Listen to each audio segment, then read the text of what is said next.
Jovem Pan Morning Show.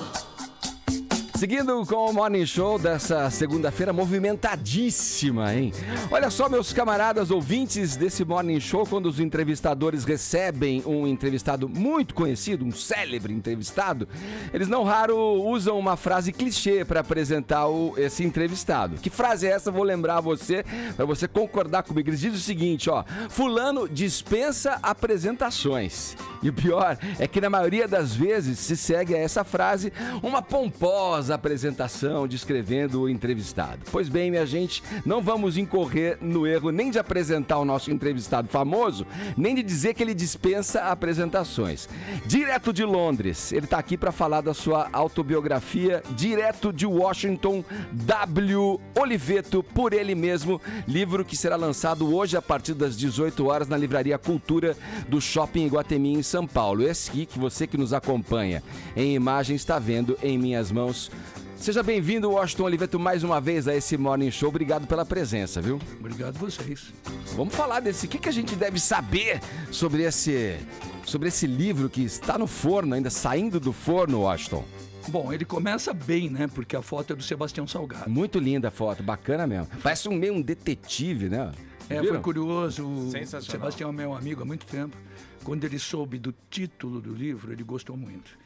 E aí ele falou que queria fazer a foto da capa, coisa que ele não faz. E eu jamais pediria, né? Aliás, esse título é um achado teu, é o teu trabalho aí, o teu ofício de publicitário, de criativo que vem aí à tona com o título desse livro. Interferiu. Aliás, eu só me convenci a fazer o livro. Eu já estava escrevendo, mas estava na dúvida quando eu achei esse título. Quando eu achei o título, eu falei, agora só eu posso fazer esse livro, então tenho que fazer. E aí foi gozado, porque o Sebastião me ligou, falou, olha, eu quero fazer a foto da capa do teu livro, e é bom porque está muito frio aqui em Paris, ele mora em Paris, né? Porque eu preciso, para a foto que eu imagino desse título, você com muita roupa.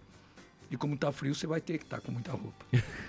E aí eu fui pra lá e ele fez a foto. Cachecol, elegância, tudo. Washington, vou passar a bola. Cara do de Allen nessa foto aí. Tá um pouco na vibe. Olha.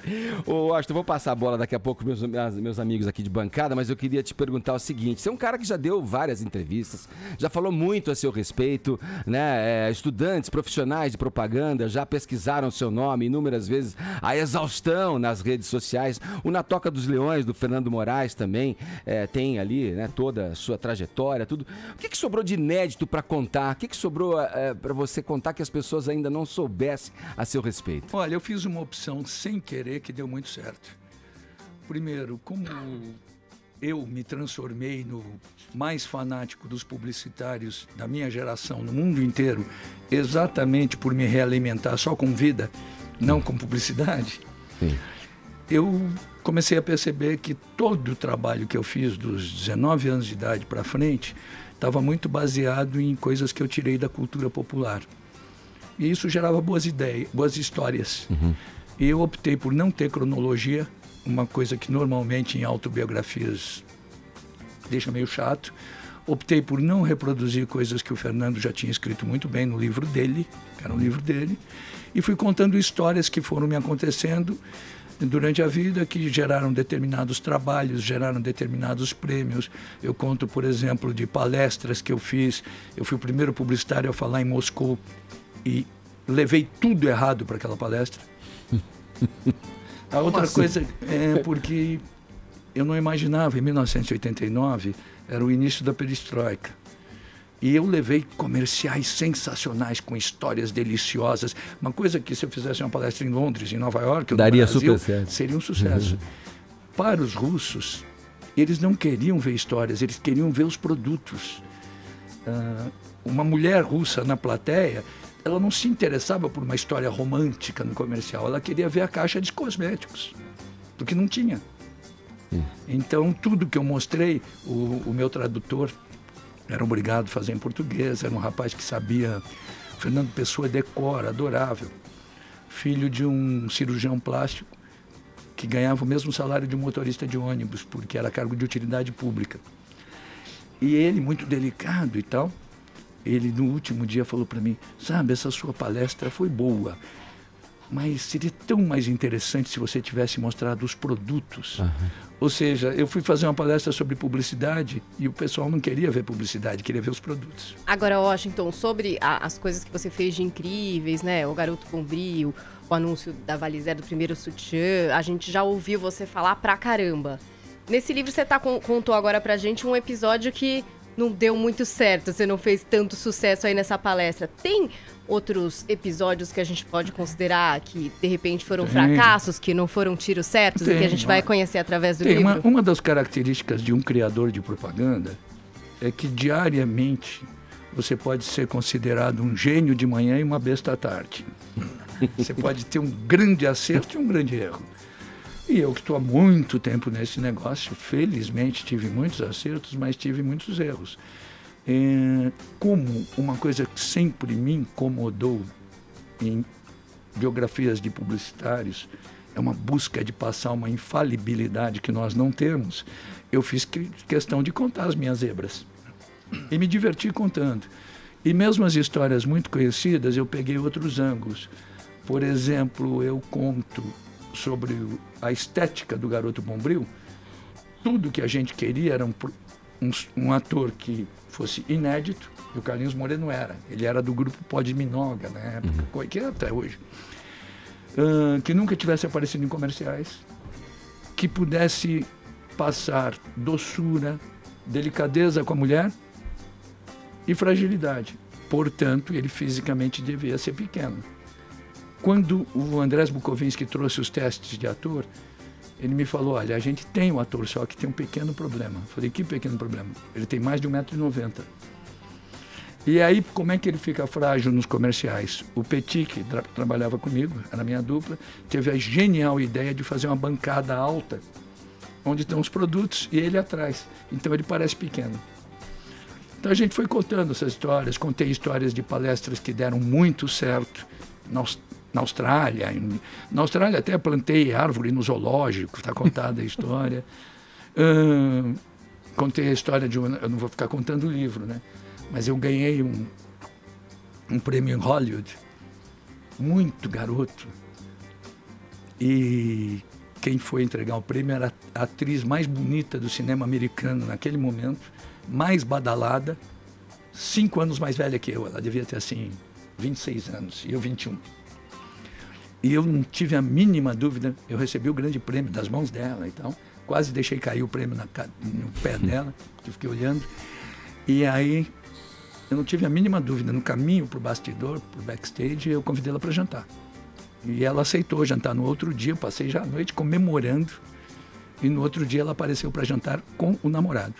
E quem era ela? Só no livro a gente vai poder saber. Eu já dei um tiro na água Era desse atriz também. do filme Verão de 42. Era atriz do filme Verão de 42, a Jennifer O'Neill, que era belíssima. Olha aí, você vê aí, o Caio tem uma história similar para contar, mas só para não perder a carona aí, eu queria aproveitar essa história do fracasso que a Paulinha coloca, Washington. O publicitário lida bem com essa questão do fracasso, porque o sucesso para o publicitário significa receita, geralmente para todo mundo, mas para o publicitário em si. Quer dizer, uma campanha que não vai bem, que é um fracasso, você pode perder o teu cliente lá. Como é que você faz, como é que você fez até então para lidar com esse tipo de fracasso? Você teve lábio suficiente para manter o cliente? Não, olha, eu conto alguns que a relação de bons trabalhos e como eram com profissionais sensacionais como clientes, apesar de ter dado errado, eles mantiveram. Sim. Ou seja, eu fiz uma campanha pavorosa para... Pavorosa não, a campanha era boa, mas estava na época errada. Para Clineu Rocha foi pavorosa de resultado. Mas o seu Clineu gostava muito de mim e fez questão que eu continuasse. Sim. Eu fiz um anúncio para o Banco Itaú que quase deu grandes problemas para o Banco Itaú e continuou, porque eu tinha... Qual que era? Lembra, gente? Vai, dá pra gente lembrar? Era um torneio hípico que o Itaú estava patrocinando com a evidente ideia de fazer uma média com os milionários, né? Hipismo e tal. E o Itaú queria fazer um anúncio convidando as pessoas para irem à hípica assistir. Eu recebi uma carta em casa, eu lembro.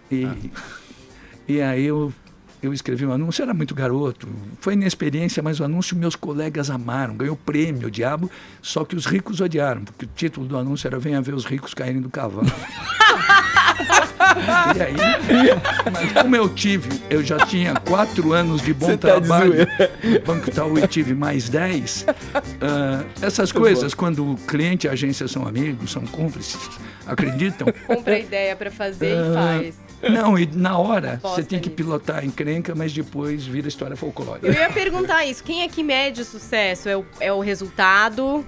São os colegas, os prêmios? É o cliente? É o resultado, principalmente. É quando você consegue fazer coisas que você percebe que transforma o consumidor em mídia, ou seja, as pessoas começam a falar daquilo. E depois tem os reconhecimentos. Mas muito mais importante, eu falo isso no livro, do que você ganhar qualquer prêmio ou ter qualquer reconhecimento, é você fazer uma coisa que caia na cultura popular. Washington, Como o trabalho de vocês. quando você vê uma propaganda hoje que foge, né, do politicamente correto, né, e faz o politicamente incorreto, e aí sofre a patrulha de hoje das redes sociais, né, das pessoas, você considera que foi um fracasso ou você considera que foi uma campanha ousada? Não, depende, é caso a caso. Porque você tem nas redes sociais, desde as críticas cabíveis até uma grande quantidade de críticas descabidas. Eu cito isso, eu inclusive cito uma frase do Humberto Eco sobre isso no livro. Eu conto no livro que eu fiz uma palestra para o Domênico De Masi, aquele sociólogo, em Ravelo, em 2002, onde eu defendi a tese já, 2002, em temos 16 anos, que de um lado existia o politicamente correto, às vezes tudo certinho e chato. De outro lado, o politicamente incorreto, às vezes até pseudo-engraçado, mas mal educado. No meio disso, eu acho que tem uma coisa que eu chamo de politicamente saudável. Que é o quê? É uma coisa que tem irreverência, que tem bom humor, que tem alegria, que não é chata e não agride ninguém. Então, acho que esse é o critério que a gente tem que ter. Uma campanha, fazer barulho só por fazer barulho, não é bom. Washington, digamos que a gente vai ter mais ou menos 22 candidatos à presidência esse ano. Digamos que apareça um candidato aqui agora. Que slogan para candidato o Brasil está precisando?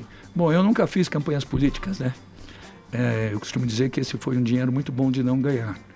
Eu nunca trabalhei nem para candidatos políticos. Que bom, hein, para você isso, hein? Que sorte. Nem para empresas do governo, incluindo empresas Sim. que eu admirei e admiro, como a Petrobras, o Correios, mas por coerência. Eu acho que o grande problema do Brasil, em geral, hoje, para você fazer uma campanha para o Brasil, é melhorar o produto. Não adianta você fazer uma campanha de um produto que está torto. A pior coisa que um mau produto pode ter é boa propaganda, porque todo mundo vai descobrir. E de Londres, a visão que se tem de onde você está agora é que o produto está torto? Tem um tempinho, né? Eu acho que a verdade é a seguinte, eu acho que o Brasil está colhendo os muitos anos de falta de investimento em educação. Total. Tudo que nós temos de problema no Brasil está atrelado ao problema da educação. A violência, a distribuição de renda, tudo isso.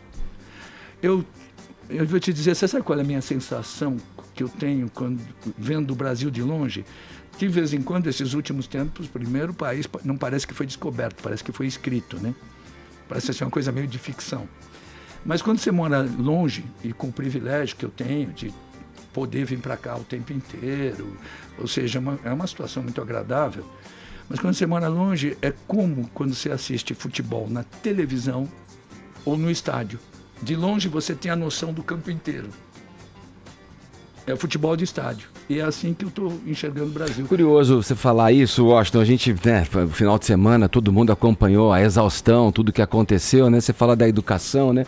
E a gente fica pensando, né? O maior líder popular do país preso, que é uma questão por si só já lamentável, a parte de qualquer calor político, de ideologia política, mas, na verdade, isso reflete também a educação que o brasileiro não tem e que o Lula também não teve. Tudo bem, ética você adquire na formação familiar, você pode ter a ética passada pelos seus pais, mas a questão da educação estrutura essa ética para que ela siga com você na vida. Não, né? E mais que isso, né? Quando eu falo de educação, eu falo de educação realmente no seu sentido pleno. Não é só escolar e acadêmico. Sim. É educação no seu sentido pleno, no geral. Foi curioso uma coisa, não sei se vocês tiveram essa sensação, mas no episódio do Lula, ele já indo para a prisão, me lembrou muito a primeira vez que eu vi isso em termos televisivos. Eu estava nos Estados Unidos o dia que eu vi a mídia atrás do O.J. Simpson. Perseguindo quando ele estava em fuga. As imagens do carro. Aquelas imagens e tal, passou essa sensação. Ô Washington, Paulinha falou do fracasso, tudo, mas é inevitável tocar na questão do comercial da Vale Zero, um comercial que marcou a sua carreira, a sua trajetória como profissional. Vou pedir pro Bruno soltar pra gente antes de seguir no papo. Por favor, Bruno.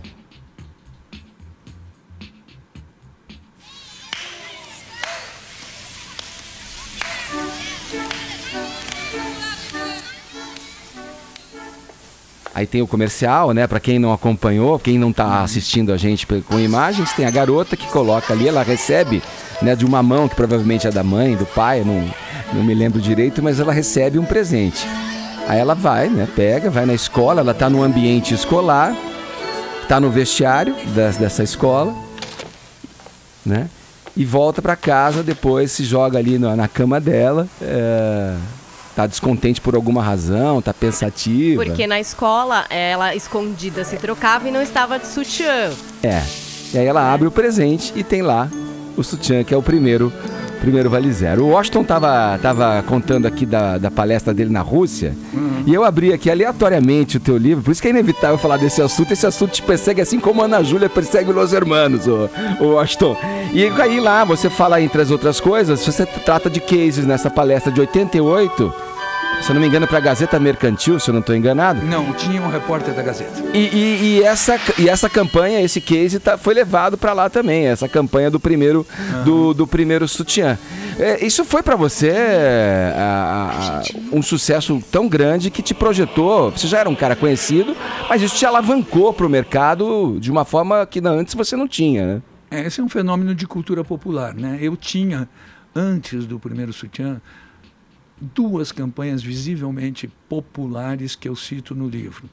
A campanha Mexa-se, feita para a Rede Globo, para as pessoas praticarem algum esporte informalmente, numa época em que não existiam academias de ginásticas, nos anos 70.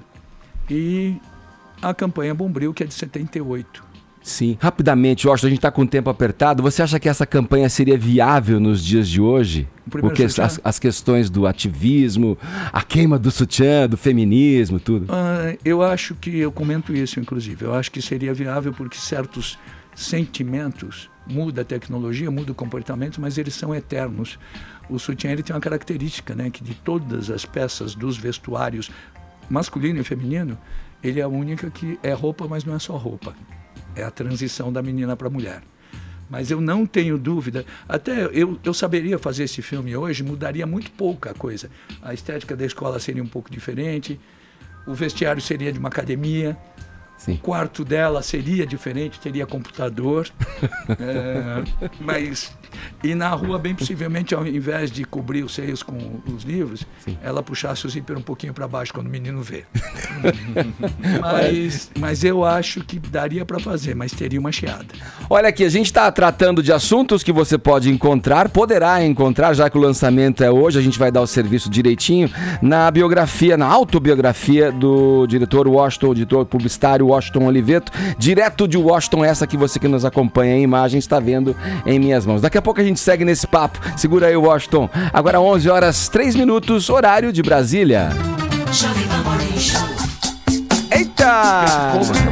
Vamos lá, seguindo com o Morning Show, que nessa segunda-feira recebe aqui, tem a honra de receber o Washington Oliveto falando desta autobiografia direto de Washington W. Oliveto, por ele mesmo. Esse aqui que você que nos acompanha tá vendo em minhas mãos. Daqui a pouco vamos passar o serviço, porque o lançamento é hoje em São Paulo. Mas vamos lá, Caio, a bola tá com você, vai. Boa. Ô Washington, eu fiz jornalismo e a gente, por alguns semestres, dividia também a sala com o pessoal de publicidade e propaganda, o que é normal acontecer, né?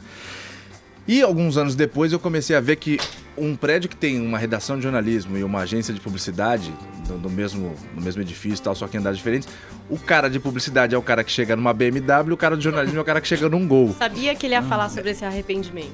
Não, calma. Por exemplo, a gente chega calçando um 754 da Vulcabras, o cara da publicidade chega de tênis, é o cara mais descolado e fala, putz, esses caras que são felizes, né, meu? Esses caras são descolados e tal. Queria saber de você, como um dos maiores publicitários, se não o maior do Brasil e tal, como é que é o ambiente numa agência de publicidade? Que eu vejo que são os caras mais descolados, mais de bem com a vida. O jornalista, eu sinto que às vezes o jornalismo trata esse cara como uma linha de produção. Tem hora pra entrar, muitas vezes não tem hora pra sair, tem que fazer tantas matérias, a toque de caixa e tal. E vocês, eu acho que, pelo menos o que eu sinto, respeitam mais o lance da criatividade. Como é que vocês lidam com o cara que tá na agência? Pra ele ter a criatividade dele plena, sossegada, pra ele poder produzir e criar. Como Olha, é que eu vou vocês te tratam dizer uma isso? coisa que, infelizmente, é verdade. Nos últimos anos, por uma série de coisas, o jornalismo não ficou mais próspero, mas a publicidade ficou menos próspera. Não é tão brilhante quanto já foi, tão divertido e tal. Não é a mesma coisa, não. Agora é fundamental, eu acho que essa foi a razão de, por exemplo, a W Brasil ter feito muito sucesso, um período da W Macan muito forte, mesmo o meu período na DPZ. Você precisa ter a consciência que numa agência de publicidade a administração do astral é tão importante quanto a administração do caixa. Se o pessoal não tiver alto astral, isso reflete no trabalho. Então eu, particularmente, sempre pilotei muito isso. Eu criei até certos códigos. A Dani, que está trabalhando comigo desde garotinha mesmo, viu isso.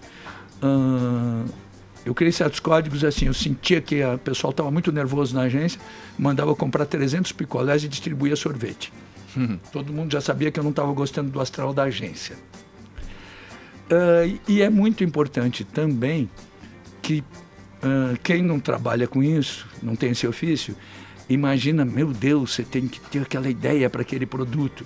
Não é para aquele produto. O bom é que você tenha muitas campanhas que você está fazendo ao mesmo tempo. Por quê? Porque às vezes você está na trave de uma ideia boa por uma coisa, mas ainda não está.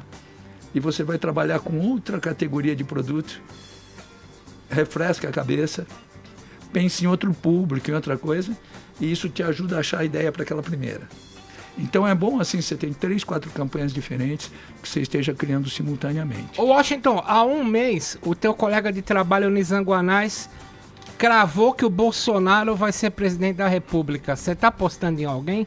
Não tô mesmo.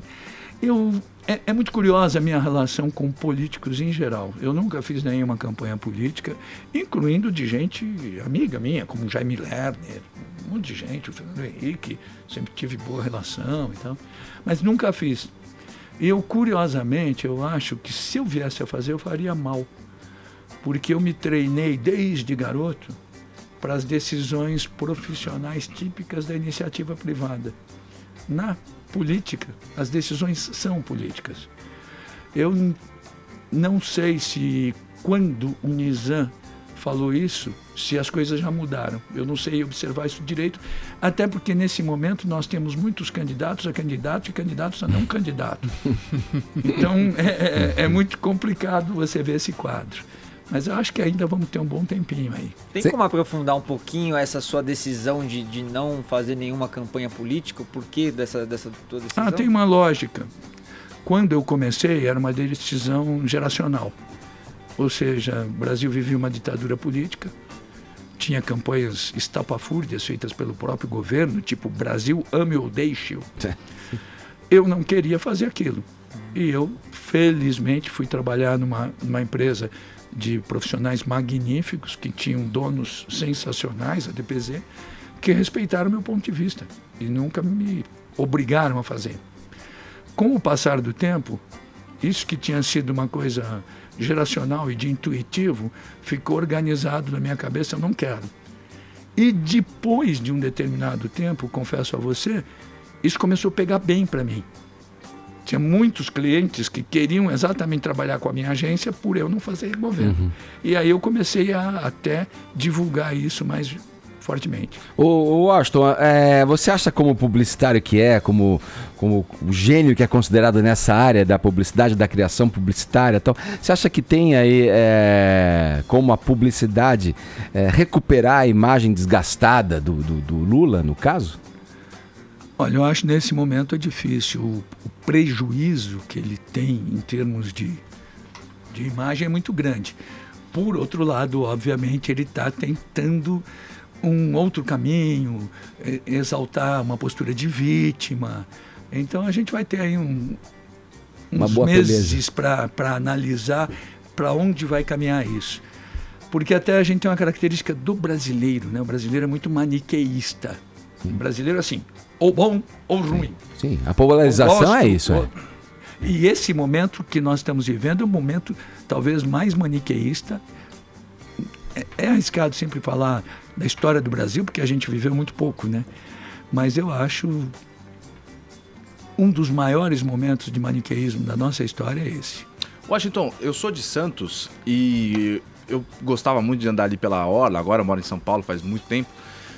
E tem um prédio que ele é bem largo, fica na rua, uma rua conhecida lá. E quando eu era mais moleque, eu passava por ali, eu olhava o prédio e me chamava muita atenção porque foi a época que o seu sequestrador, anos atrás, foi pego, parece que foi descoberto, era um esconderijo dele e tal. Uhum. Como é que é ficar sequestrado? Foi uma coisa bem que chamou a atenção de toda a mídia, claro, pelo seu nome. Você pode relatar um pouco como é que foi isso, a época? Te colocaram na Rua Kansas, né? Um cativeiro na Rua Kansas, eu no até Brooklyn. falo pouco disso no livro. Por quê? Porque eu não podia deixar de falar, uma vez que isso aconteceu na minha vida. Mas eu acho que seria um recurso emocional exagerado e uma saída fácil eu falar muito. Daria até para fazer um livro sobre isso, que eu não gostaria de fazer. Na época que aconteceu, eu falei isso, eu não pude deixar de fazer uma coletiva de imprensa. E na coletiva eu falei, olha gente, essa é a primeira e última vez que eu falo desse assunto, para não virar pauta ad eterno. Então qualquer cara que fosse fazer uma matéria sobre sequestro ia ligar para mim. Você tem toda a razão. Né? Então eu falei, olha gente, ainda fiz uma frase que teve amigos meus que falaram, putz, impressionante como você estava bem e tal. Que eu falei, olha gente, é a primeira e última vez até pelo seguinte, a minha especialidade para falar é publicidade. De sequestrado eu só tenho 53 dias de experiência. Foi uma coisa muito barra pesada, evidentemente, eu estava praticamente dentro de um armário. Agora, é muito difícil você analisar reações. Eu acho que cada pessoa reage de um jeito. Eu sempre tive, por personalidade, eu sempre fui um cara que cresce em dificuldades. E quando acabou o episódio, eu decidi mudar a minha vida o mínimo possível e em 30 segundos. Porque se você não decide na hora, você não decide mais. Sim. É muito curioso que eu vou te contar uma história de como eu decidi tão fortemente. Olha, eu fumei praticamente a minha vida inteira. E parei de fumar oficialmente depois que eu tirei um pólipo da garganta que não era nada, mas podia ser uma encrenca. E isso já tem quase 8 anos. Pois bem, o episódio do sequestro é de 2001. Tem o dobro de tempo. Eu nunca sonhei com sequestro e já sonhei que estou fumando. Olha só. Aliás, aproveitando esse vício do fumo, do cigarro e do tabaco, Washington, você fez muita campanha para cigarro. Você gosta, você é reconhecidamente um cara que gosta de tomar um uísque, não sei se você bebe ainda, mas gosta, Bebo vinho mais. Bebo mais o vinho e tal. Você se arrependeu de ter feito campanha para esse tipo de produto? Falo disso no livro, eu hoje não anunciaria cigarro, e não é porque eles se transformaram em pequenos anunciantes e na época foram grandes. Sim. Não anunciaria porque realmente eu tenho consciência do malefício do cigarro, apesar de eu não ser o ex-fumante chato. Eu não policio ninguém, eu tenho charuto na minha casa para dar para os amigos. E não fumo. E fumava. Quando eu fiz campanhas de cigarro, particularmente entre os anos 70 e o final dos anos 80, eu fiz, e eu cito isso no livro, alguns momentos tecnicamente bons, eticamente discutíveis. Vou te dar um exemplo. Eu fui um dos caras que botou música nas campanhas de Hollywood. E isso foi muito bom para a relação da publicidade e a música.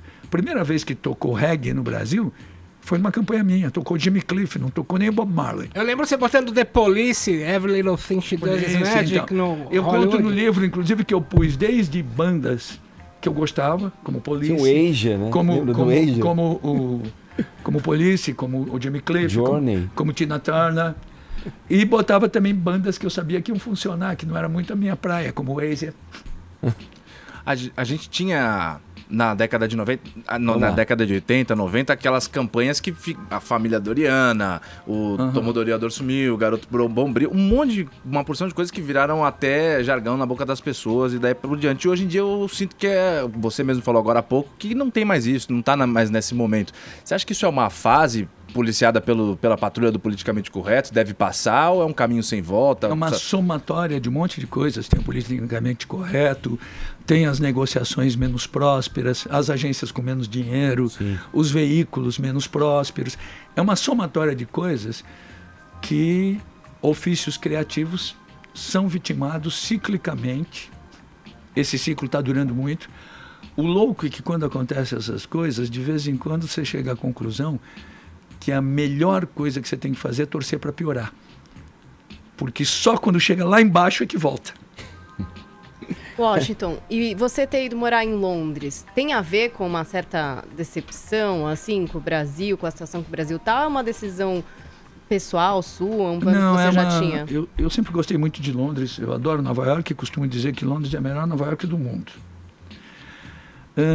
Eu já tinha essa decisão há muitos anos, porque eu tenho um filho adulto que é diretor de cinema, o Homero, que fez o Reza a Lenda, e tenho um casal de gêmeos. E eu tinha decidido com a minha mulher que quando eles fossem, que eles teriam uma formação muito brasileira na infância, tiveram aqui no Santa Cruz, muito bom, e na adolescência eu queria que eles estudassem em Londres.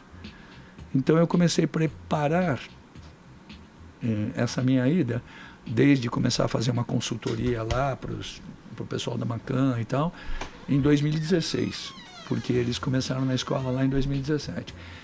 Claro que coincidiu com esse momento ruim do Brasil, mas no meu planejamento não Já estava premeditado lá atrás, né? Ô, Washington, você criativo que é. 2 segundos pra pergunta, Vini, que eu preciso fechar. Em uma palavra, como que é ganhar do Palmeiras numa final, numa decisão de pênaltis fora de casa? Ganhar do Palmeiras é mais gostoso do que ganhar de qualquer um, porque é o nosso inimigo de estimação. Você tem história de futebol aqui também, Washington? Tem democracia corintiana, né? Olha aí, ó. Essa e outras histórias você pode conferir em direto de Washington, W. Oliveto, por ele mesmo. Essa aqui é a autobiografia que será lançada hoje pelo próprio a partir das 18 horas na Livraria Cultura do Shopping Iguatemi, em São Paulo. É a minha primeira e penúltima autobiografia, porque eu pretendo fazer mais um monte de coisa. Obrigado, viu, Washington? Sempre legal conversar com você. Obrigado a vocês. Parabéns pelo programa. Obrigado. Esse programa, melhor que eu ouvi, só participar. Isso aí. Grande Washington Oliveto. Um aplauso à claque eletrônica, sempre feliz da vida. Aplaude. Sucesso! A gente já segue aqui agora, 11 horas 22 minutos, horário de Brasília. Jovem Pan Morning Show.